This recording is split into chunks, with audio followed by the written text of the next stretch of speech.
You've been comfortable with the lie because the lie protects you. You tell yourself that the people who dominate rooms, the ones who command attention without lifting a finger, were simply born with a genetic cheat code. You tell yourself that your isolation, your awkwardness, and the way people's eyes slide right past you as if you are made of glass is just your fate. It's a comforting prison. Because if it's genetic, it means it's not your fault. But it is a lie. For years, I lived as a ghost. I would walk into a crowded room, slide into a corner, and watch the social currency flow entirely around me. I used to think people hated me.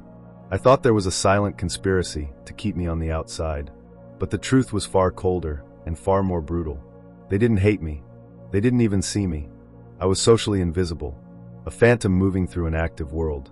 I was giving everything to the room, desperately trying to look nice, look available, and look safe. And the room responded with absolute apathy. But then the paradigm broke. I stopped looking at human interaction as an emotional lottery, and I started looking at it as biology, as math. Human interaction is not a mystery. It is an equation of input and output. The human brain is a biological mirror. It doesn't think, it reacts. Every look of dismissal you receive, every awkward silence you endure, every time someone cuts you off mid-sentence, it isn't a random act of cruelty. It is a precise, predictable response to the exact invisible signals you are broadcasting into the space. You are triggering their rejection without saying a single word. But if human behavior is a mirror, it means the equation can be flipped. If you change the input, the mirror has no biological choice but to change the reflection. Charisma is not an accident of birth. It is a code, and it can be reverse engineered. If you are carrying the weight of 1,000 silent rejections, I need to strip that burden off your chest right now. You are not fundamentally broken. You are not unlovable, and you do not possess some inherent, tragic flaw that condemns you to the margins of every room you enter. The shame you feel when a conversation collapses into awkward silence isn't a reflection of your worth. It is simply proof that you have been forced to play a game without ever being handed the rulebook. You've been taught that social success is about being nice. You've been told to just be yourself. That advice is a death sentence. It leaves you weaponless in a psychological arena. On this channel, we don't deal in empty motivational platitudes. We treat human interaction like a cold, high-stakes chess match. We place social dynamics under a surgical microscope, stripping away the emotion to look at the raw architecture of presence, persuasion, and undeniable influence. Sorry, forgive me for interrupting. Ohio falls for Bill Clinton. We dissect the titans. We look at the terrifying, room-shifting charm of figures like Bill Clinton during the 1992 debates, how he physically hijacked the attention of an entire auditorium by breaking the invisible wall between himself and his critic. We look at fictional icons like Jon Snow in Game of Thrones, a bastard king who commands a room of screaming warlords not by shouting, but through a heavy, quiet authority that forces everyone else to lower their voices just to hear him. This isn't about changing your soul. It's not about fixing your personality or wearing a fake mask of confidence that rots from the inside out. This is about mechanics. We are shifting your perspective from emotional panic to objective analysis. When you understand the levers of human behavior, you stop being a victim of the room's energy. You become its architect. But before you can manipulate the architecture around you, you have to look at the prison you built for yourself. You have to understand the exact moment my own shell became a cage, and the dark, evolutionary law that keeps you locked inside it. In my high school yearbook, there is a page that permanently seals my humiliation. Beneath my photograph, the superlative reads, "Most likely to break out of his shell in college." It was meant to be a polite compliment, a hopeful, gentle nod from classmates who didn't know what else to say about the boy who blended seamlessly into the drywall. But to me, it read like an autopsy report.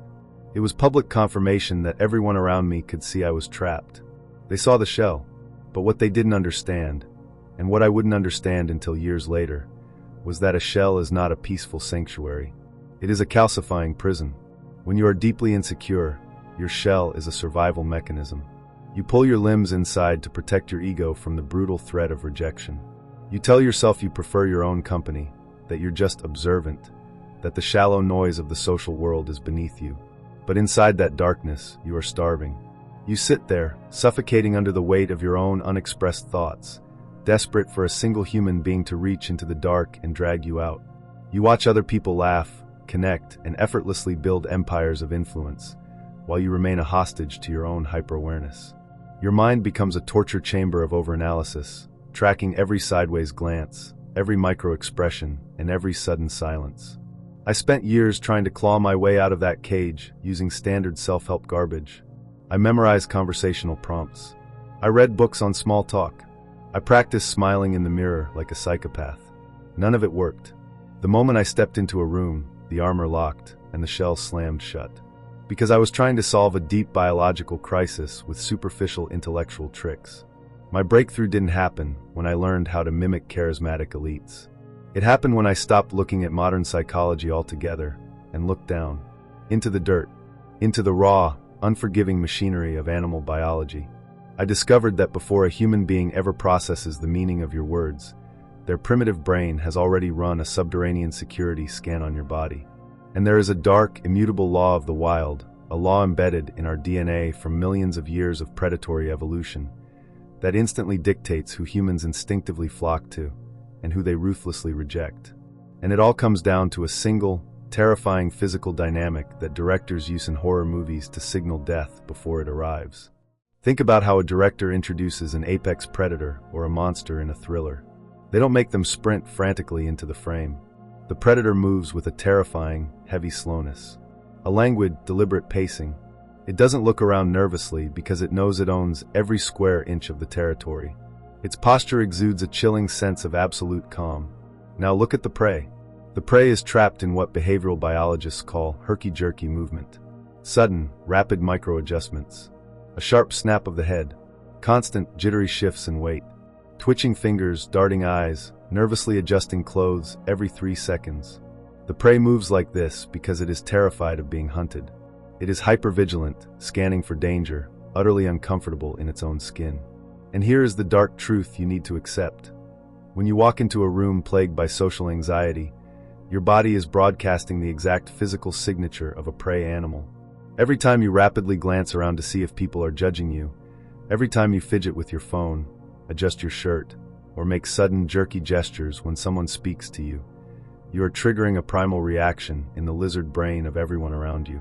Their ancient neurobiology doesn't see a polite person who's just a little shy. It sees a low-status organism leaking anxiety into the environment. It smells a victim, and human beings, underneath our suits and polite smiles, are still animals. We are hardwired to instinctively recoil from the jittery, unpredictable energy of the weak, and to align ourselves with the unshakable, slow-moving mass of the powerful. You aren't being rejected because of your personality. You are being rejected because your body is screaming that you are unsafe to be around. But once you understand this evolutionary glitch, you can weaponize it.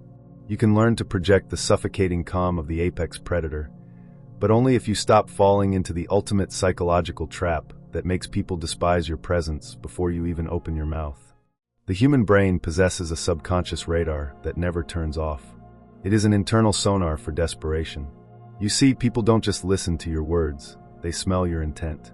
And the moment you approach someone while feeling uncomfortable in your own skin, you bleed an invisible, toxic frequency into the air. You think you're just trying to be friendly, but their primal radar detects a hidden agenda. When you are starving for validation, you don't enter a conversation to connect. You enter it to consume. You approach people like a parasite, looking for a nod, a smile, or a laugh to feed your fragile ego. You aren't seeing the person in front of you as a human being. You are using them as a psychological stepping stone to pull yourself out of your own mud. And human beings instinctively loathe being used as props. The moment they feel that subtle parasitic pull, the moment they realize your attention is frantic, hurried, and conditional on their approval, their emotional defense walls slam shut. They pull back, not because they are cruel, but because their radar is warning them that you are there to take, not to give. The cure for this is a brutal shift in your internal gravity. You must kill the hunter inside you. To break the cycle of rejection, you must master the art of absolute presence. You must become entirely anchored in your own physical space. When you speak to someone, you do not rush. You do not lean forward like a beggar reaching for a coin.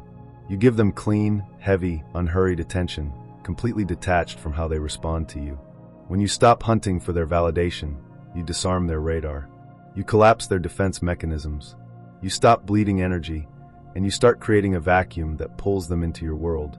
This invisible psychological leverage is exactly what we dissect on this channel every single week. We pull back the curtain on the cold mechanics of human behavior that society pretends don't exist. If you are ready to stop guessing why your interactions collapse and finally master these hidden codes, hit the subscribe button right now. Because once you control your presence, you can control the entire room. But there is one final physical litmus test that instantly separates the rulers of space from the ghosts. And it all comes down to how you use your eyes when you think no one is watching. We have arrived at the absolute climax of behavioral mechanics. The ultimate, undeniable litmus test that instantly separates the rulers of space from the ghosts. It is the geometry of sight. Most people believe eye contact is a simple game. You look or you look away. But they are blind to the real psychological battle. The hierarchy of a room is decided before your eyes ever lock with another person. It is decided by the exact mechanics of how you shift your attention when you think no one is watching. Watch a low-status, anxious individual when someone enters the room or a sudden movement occurs. They are paralyzed by a deep, subconscious terror of being noticed. They fear being perceived as a threat or worse, a target. So they flinch. They keep their head completely frozen, their neck rigid, and they slide only their eyes to the corner of their sockets to sneak a glance. It is the physical behavior of a scavenger. A thief trying to steal information without paying the energetic price of admission. They are terrified of being caught looking because, in their mind, being seen means being judged. And when they are caught, they violently snap their eyes away, severing the connection in a flash of physical panic.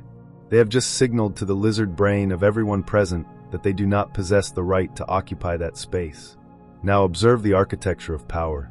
A high-status individual does not steal attention. They own it. When something catches their interest, they don't just slide their eyes like a thief. They turn. They rotate their neck, their shoulders, and their entire physical axis cleanly toward the target. They bring their whole biological weight into alignment with their focus. They are entirely comfortable being caught looking. If your eyes meet theirs, they don't flinch. They don't look down. They hold the gaze for a heavy, unhurried second, calmly acknowledging your presence, before choosing to look away on their own terms. They turn their whole body because they do not fear being seen. They expect to be seen. This single physical shift, moving your spine instead of just darting your eyes, signals an unshakable self-assurance that cannot be faked. It tells the world that you are a predator at peace, not a prey animal hiding in the brush. But this physical mastery is still just a symptom. To make this power permanent, we have to strip away the physical flesh entirely and unearth the final, terrifying reality. Because your slow movements, your unhurried presence, and your unapologetic gaze are nothing more than the shadows cast by an invisible internal storm. Because here is the final, devastating truth that ties the entire code together. You cannot fake the apex predator if your soul is trembling. All the physical mechanics we have just broken down, the slow, languid movements, the unhurried presence, the deliberate turn of your entire body, they are not parlor tricks you can simply put on like an expensive suit. If you try to mimic power while your mind is screaming with insecurity, the facade will rot within 30 seconds. Why? Because your physical body is nothing more than a projector screen. And the screen only displays the shadows cast by your internal world. You are a walking radio tower, constantly broadcasting an invisible frequency into the environment. Every second of every day, you are radiating what I call your storm of beliefs. If your internal storm is a chaotic tempest of self-loathing, hypervigilance, and a desperate hunger for approval, that frequency bleeds through every single pore of your skin. It leaks out in the microtension of your jaw, the fractional hesitation before you speak, and the invisible scent of desperation that triggers the room's defense mechanisms. But if you master that internal storm, if you forge a quiet, unshakable foundation of deep self-acceptance and absolute mathematical certainty in your own worth, that calm radiates outward like a gravitational field. It defines the room before you have even drawn a breath to speak your first word. Every human relationship is won or lost in the silence before the conversation begins. People don't decide whether to like you based on the stories you tell or the jokes you crack. They decide based on how their primitive lizard brain reacts to the silent broadcast you step into the room with. Stop trying to fix the reflection in the mirror. Stop trying to manipulate the people around you to force them to love a ghost. Go inside. Face the chaos. Master the internal storm that dictates your physical reality. And watch the rest of the world have no biological choice but to bow to the calm.